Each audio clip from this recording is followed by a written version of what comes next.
All right. Well, hello and welcome to On the Porch with Dr. Jacqui. And I'm so glad that you are joining in and go on and share and like and let someone know that this is one that you don't want to miss. Our theme is wilderness transition and the silent grief of leaders. Wilderness transition and the silent grief of leaders. Okay, so I want to just say welcome on the porch. And this is On the Porch with Dr. Jacqui. And this is sponsored by Jack Lavelle Coaching and Consulting Group. And so glad you're here. So go on and get whatever it is that you need to just relax, be on the porch with us as we talk about people connecting and being across transformational thresholds. Yeah, that's what it's all about. So why on the porch? Well, you see, on the porch is where we actually begin and start and becomes a place of conversation and community. You know, real conversations and where wisdom is shared and community is created.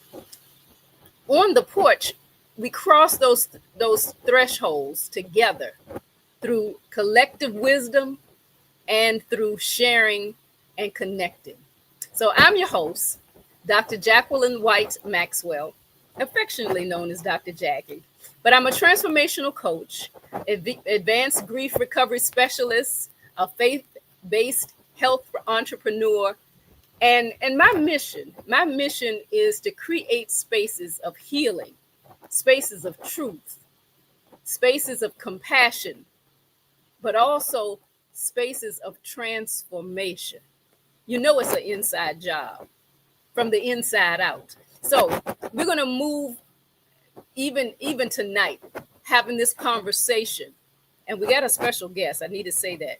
But even as we move through this conversation, it's going to be opportunities that you can see. You can move from a space of brokenness to wholeness and walk boldly in your God-given position. Walk boldly in your God-given purpose. Okay, so I'm excited. I'm not going to belabor the point. I'm excited. I know, go on and tag someone. Let them know that today I am honored to welcome a powerful voice in ministry, a man of God, a leader, Dr. Andre Austin. So he comes a seasoned pastor, a seasoned leader, a consultant, an author who has dedicated more than 2 decades to guiding churches and communities through transformation. He serves as senior pastor of the historic Loyal Baptist Church in Danville, Virginia. He's blending faith, strategy, and service to help leaders and congregations thrive. Now, Dr. Austin, he holds a master's degree from Duke University, a doctorate in transformational leadership from Boston University School of Theology, and an executive certificate in religious fundraising.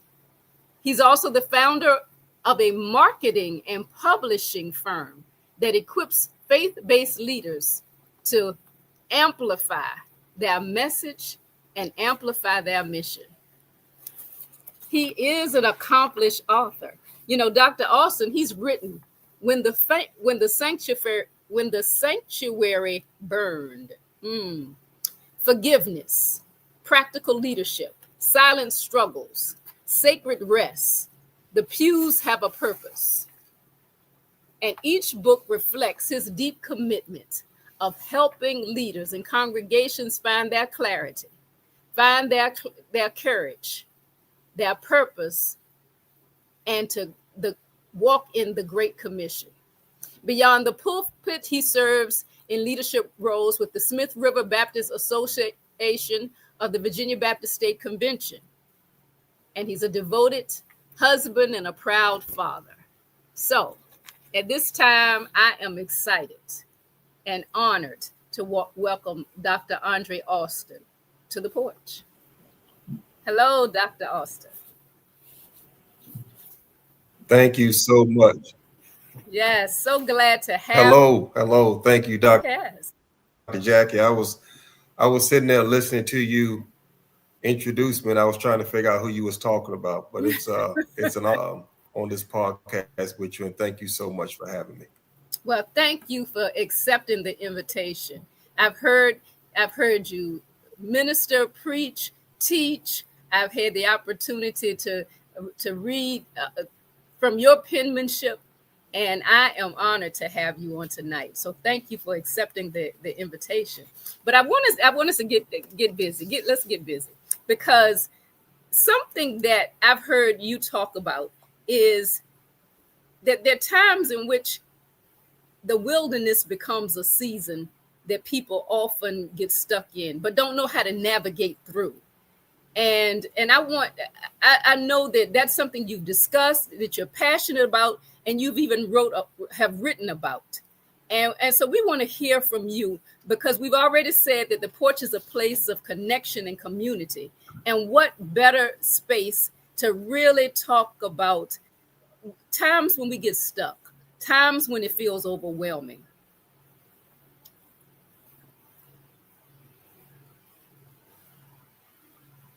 Yep. The network went out a little bit, but what I heard you ask, Dr. Jacqui, was talk about that wilderness experience and through that wilderness experience in life. And one of the things I discovered, and you talked about the book When the Sanctuary Burned. One of the things I discovered after the sanctuary had burned, and I realized I was in a wilderness moment. That wilderness moment, um, it was an experience of loneliness. It was an experience of anxiety. I went through a phase where I didn't think I should be there. Like I shouldn't be in this situation. And I think sometimes in life we will find ourselves in wilderness experiences, and everyone's experience may be a different experience, but it's something that we must trust God through when we're going through the wilderness. And I oftentimes say it's very interesting that when Jesus, immediately after he's baptized, the Bible says he is led by the Spirit into the wilderness. And he's there for 40 days and for 40 nights. Um, I've heard, I was talking to someone today about some of the older saints in the older church as we know it. And I oftentimes will hear people say that the reason you're going through something or the reason you're having difficult times is because you've done something wrong. And I realized in life that that's not always the case, that Jesus did everything right. He was led into the wilderness for 40 days and for 40 nights. So try not to look at the wilderness experience as because of something you've done wrong in your life, but just look at it as an opportunity for you to trust God through those wilderness experiences. And I can tell you from experience, every wilderness experience I went through, I've learned something different about God. Not that God changes, but I learned um, how to see God from a different perspective, how much God may love me in ways I didn't think I could be loved, how God would care for me. So when we're navigating through those wilderness experiences, one, it's not necessarily anything we've done wrong, and two, it's an opportunity for us to build a close relationship with God. Absolutely, absolutely. And as you were talking about that, it's almost like it's a in between seasons. Like when we think about when we move from summer to fall, well, it might say that on the calendar, but we still might have some bumpy times, some rough times. You might still need to turn on the air. It might not Yeah, always fit or look the way we think it should, but we know we're in between seasons. Yeah. that's true. Yeah. That's true. And I Mm-hmm. talk about that in the book When the Sanctuary Burned, that when I was at my lowest moment, it seemed like God would give me a small victory to celebrate. They would give me a sense of hope, a sense of connection, a sense of, everything is going to be all right. Even like you said, um, yeah, we're still moving, but it doesn't seem like we've moved further than I would like for us to be. But every now and then, God will give me small victories to say, you know what, God still is here. We are moving in the right direction. and just gives you a different perspective to see God through. Mm-hmm. Absolutely. That is so good. That is so good. And move it as long as we continue to move, but knowing that Yeah. God does his best work as we're moving from that what we thought was a great time into something that Yeah. might seem a little overwhelming and full of the desert and bushes and all kinds of things.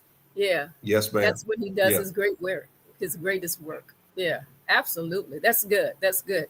So, I realize for some, that wilderness time is very private, because we're really talking about our churches, our communities, and even in our homes. There are people right now who are having that experience. And then, you're talking about from a ministry perspective and as a leader. And I want us to kind of shift a little bit when we talk about leaders. I'm aware that there are many leaders, even pastors, who Yeah. are in a space of, so what do I do now? Yeah. It's interesting you say that my research has found when I was working on my doctorate that it's something I knew, but I didn't know to what degree or to what magnitude that it played out. And that is, unfortunately, in the African American community, particularly when it comes to mental health, when it comes to us going through difficult times in life, we've been taught, our culture has taught us not to talk about it. Don't tell anybody. You need to pray more. It's something you're not doing right with God. And the reality of it is, I believe that God has designed all of us that when we're going through moments, that we must have somebody we can talk to, that we must release and be able to share our feelings, our thoughts of difficult seasons that we're going through.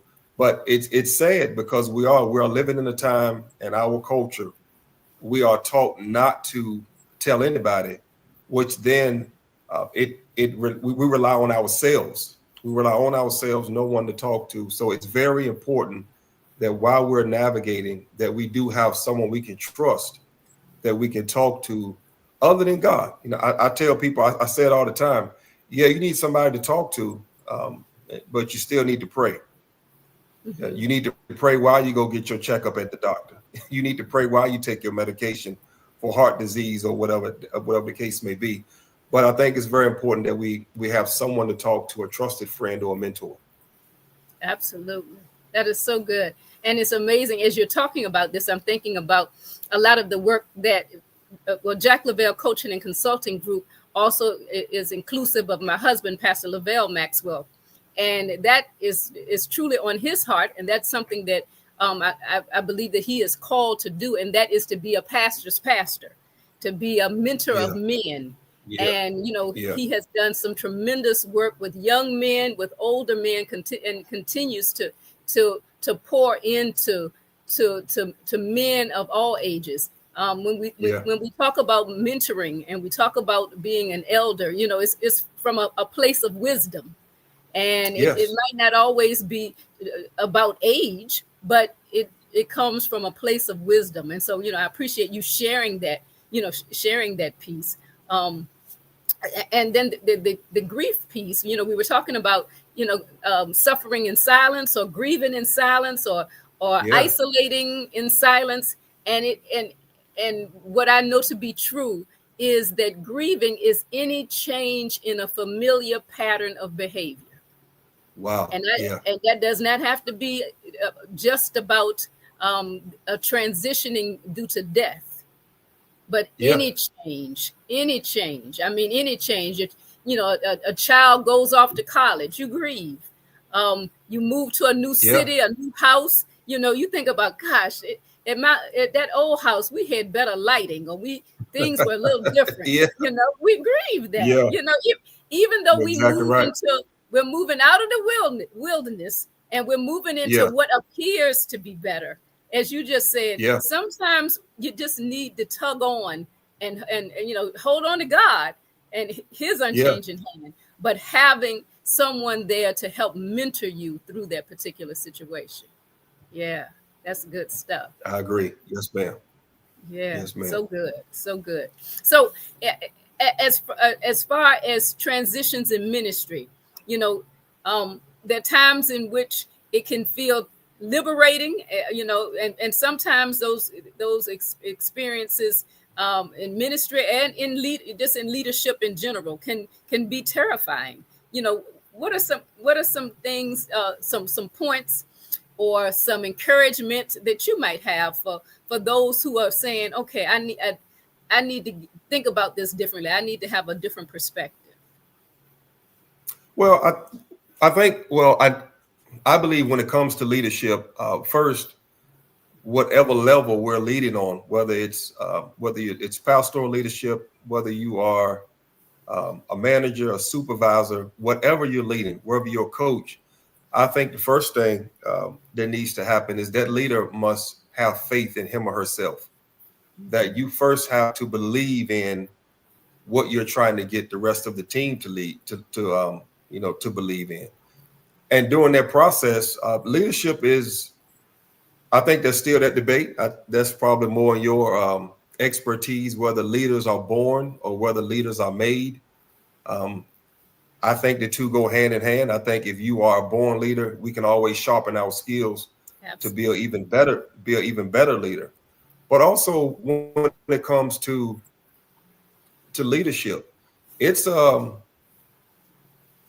it's a strain to have pretty much everything seems like it falls on your shoulders when you're leading a team of people in any direction.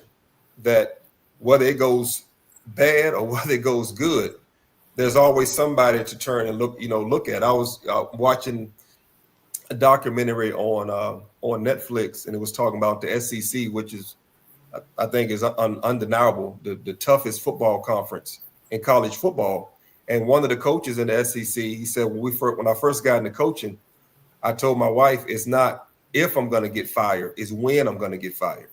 Because now coaches are fired for winning. You know, you win 10 out of 12 games, but you didn't win 11 out of 12 games. So I think even in all levels of leadership, um, that if you don't have someone to talk to, you can suffer, as you said, suffer in silence. In my book, Silent Struggles, I talk about the unhealthy bivocational pastor and how because we appear to be Superman, and that goes all the way back to slavery, the mindset of the pastor in slavery has followed us all the way until 2025, where um, sometimes we believe we can do everything. Sometimes the people we serve believe we can do everything. They don't think we get tired. They don't think we have feelings. They don't think we have emotions. That we are to them, whether they admit it or not, to them we appear to be God. That we're this godly figure, but we're finite creatures. We have feelings. We have emotions, and I think if the leader doesn't understand all of those things, I think the enemy can do a great job at getting the leader in any level, getting him or her off track of what they've been called to do, because you're trying to please people versus taking care of yourself. Oh, that's so good. That's so good. It's almost like, the preparation to get through with the Yeah, support of the mentor, and then yeah. realigning, resetting. Yeah. Reset. Yeah. Mm-hmm. Yes, ma'am. Absolutely. Yeah. Yeah. Well, we're going to take a pause, and that uh, and when we come back, if you would provide us with some closing nuggets, because we always like to empower and encourage people, as well as we want to hear if there are any upcoming things that we need to be aware of. So I'm going to give you a break, place you in the virtual green room, and we'll be Okay. right back in a second. Thank Mhm. All right. So this is a poignant conversation. Yes, without a doubt. We recognize that whether your leadership is that in a spiritual sense or not, there are times in which mentoring is important and mentoring is needed. And so that's what we're talking about today. But I just want to say that several of you have asked me, okay, so on the horizon for Jack Lavelle Coaching and Consulting. And many of you are very aware that we have opportunities to stay connected. Just wanted to share one of those opportunities with you. You can do that by being a part of my email list. And you'll receive some valuable tips, some great things that are going on. You'll find out about them firsthand. One of them is we have some upcoming forums. One is having to deal with grief and loss and the holidays. It's not too soon to talk about that, because as you're preparing and thinking about if you're ready to move into that holiday season, we know that tugs on our heart in a lot of different ways. And so that's something that you will be hearing more about. And then I'm also interested, put in the chat if that's something that you want to hear more about. And, definitely let me know about that. Then I also am aware that some of you have asked me about what's going on. You've heard me talk about gut health. Now, I've already told you now, this is an inside job, but microbiome, what I have become more aware than ever before, that disease begins in the gut. And I'm even talking about some of the things that we might go through just from a space of not feeling energized, or a space of not being in the space we need to be to have the clarity of mind. Yeah, all of that begins in the gut. What I encourage you to do is to reach out to me. I can give you more information. I have forums, workshops, tasting opportunities, but also opportunities online for you to learn more about gut microbiome activation. And we have those of you that are in Virginia, maybe in the Ruther Glen area, make your plans to head towards Ruther Glen outside of Richmond. And we have a special guest, Mr. Kessie Anika. He will bring a story, a personal story, but also talk to you about gut microbiome activation. So just wanted to share a few things that are upcoming. And then if those of you are still wanting to know how to get in touch with me, those are some of the links, ways in which to reach me. Okay. All right. So we're going to get back to business with Dr. Austin as we close out and talk about the wilderness. Now, I'm going to ask you to put something in the chat. If something has been said, or even if you have a question. I recognize that some of you might be joining the replay, and you put hashtag replay. If you're joining us on the replay, that's fine. We happy to have you. But if you are a part of this live right now, put in the comment section that this is making a difference and this makes sense to you. Okay, because we have some more opportunities upcoming to share with you. So when I think, Dr. Austin, about some of the takeaways, I'm interested in hearing from you. If you would share with the audience, because one of our goals and missions is to empower, enlighten, and uplift.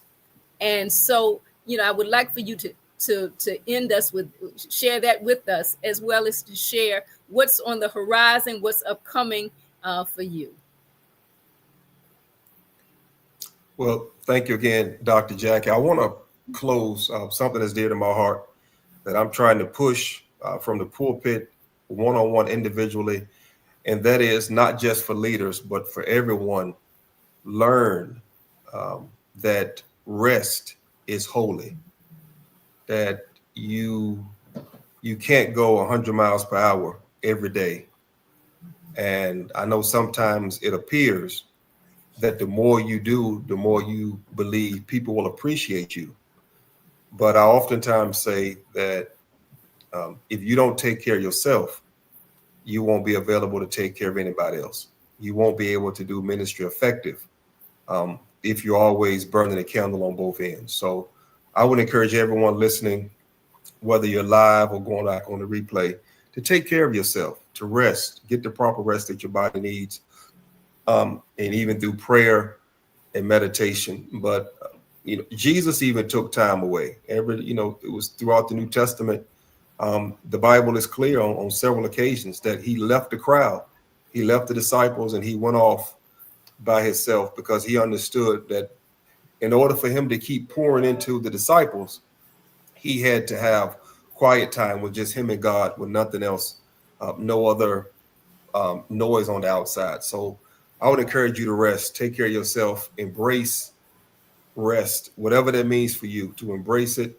And don't let anyone tell you that you've rested too much or you don't need rest, because no one knows your body the way you know your body, your mind, your spirit, and your soul. So that's what I would encourage everyone listening. And what I have on the horizon now, it's already put together. I know Dr. Jacqui, thank you for mentioning leadership consultant. This is something that I've been working on for the past year and a half, 2 years, on getting all the pieces together. And I'm proud to say that the book is available, Practical Leadership, How to Lead the Moment When It Matters Most. And that Practical Leadership book is personal experiences from me being in leadership in law enforcement, corporate, and from the religious sector as a pastor. And I've taken real life stories, combined them in a book. And in the book, I'm honest. I tell you what worked, what didn't work, the mistakes I made, what I did well, in order to pour into someone else, that they can learn from the mistakes I made and the good decisions I made, how to be a better leader. So along with that book, we have, I'm ready to hit the road with some leadership consultants, addressing groups of people. I have a couple of them lined up right now. I'm just finishing up the final pieces on the dates and that sort of thing. So I'm ready to go out with this practical leadership piece. It's about 2.5, 3 hours teaching. And also I'm making it available online. So if you're not able to come out, if it's a group of people, 10 or 15, or if it's just you, you're able to walk through that same leadership practical piece that I can teach in person and also online. So that's what's in the horizon for me, my wife. We work as a team, and Sunshine Marketing. We're also, the publishing company is taking off. We are publish all genres of books. I think right now we have several that we're working on now. But you can give us a call, 434-515-2576, and everything I mentioned is available. And we'll love to serve you in the capacity that we can serve you in. Excellent. And did you say Sunshine Marketing? Sunshine Marketing Solutions. Yes, ma'am. Solutions. Okay. And is that the website? That is where we have a sales page. I think my wife may have sent it to you. I'm not sure. Okay. But Well, we can definitely get that out. Yeah. Excellent. Yeah. We'll make sure we put that in our comments section. Yes, absolutely. That is good. Yes, ma'am. And so this has been tremendous. And I know It has. I have some takeaways, and if you have some takeaways, those of you that are part of this call, please put your takeaways in the comment section. The takeaways. Now, my takeaway, you're a teacher, and I was your student today. So one of my takeaways is the wilderness is not abandonment; it's alignment. Yeah, that was one of my takeaways. Yes. All right. Okay. Another one of my takeaways is rest is a necessity. It's sacred. It's all about the Sabbath. Yes. Okay. Yes. All right. Yes. Another one of my takeaways, Dr. Austin, is transitioning and moving through the wilderness. You're not being punished, but you're being prepared. And in that preparation, you need a coach and you need a mentor. Those are my takeaways. That's right. Do I get an A? Amen. Oh, I get an A. You get an A plus. Oh. Yes. Oh, that's so good. Awesome. Well, thank you, sir. Awesome. This has been a tremendous time. I know that our paths will continue to cross because there's so many connections. Yeah. God, this transformational and providential. It's not by accident. It's not by happenstance. And I want you to know from the bottom of my heart, I am honored to know you and so glad that you have been a part of On the Porch with Dr. Jacqui. Thank you Thank you so so much, much. sir. The feeling is mutual. The wife and I love you and Dr. Maxwell. We Absolutely. consider you guys friends already. And so just Yes. when you meet good people, you know you meet good people. And the first time we met you was at a funeral. And when we got in the car, wife and I were both saying, man, we got to figure out how to get to Richmond. They got to get here. Like it's a relationship we want to keep going. So this is awesome. Thank you so much. Thank you. Thank you. Absolutely. I look forward to it. And thank you to each one of you that have joined in on today on the porch. And remember, on the porch, you are the light. So don't forget, always leave that light on because somebody is dependent on you. You be blessed Amen. until I see you the next time. Amen.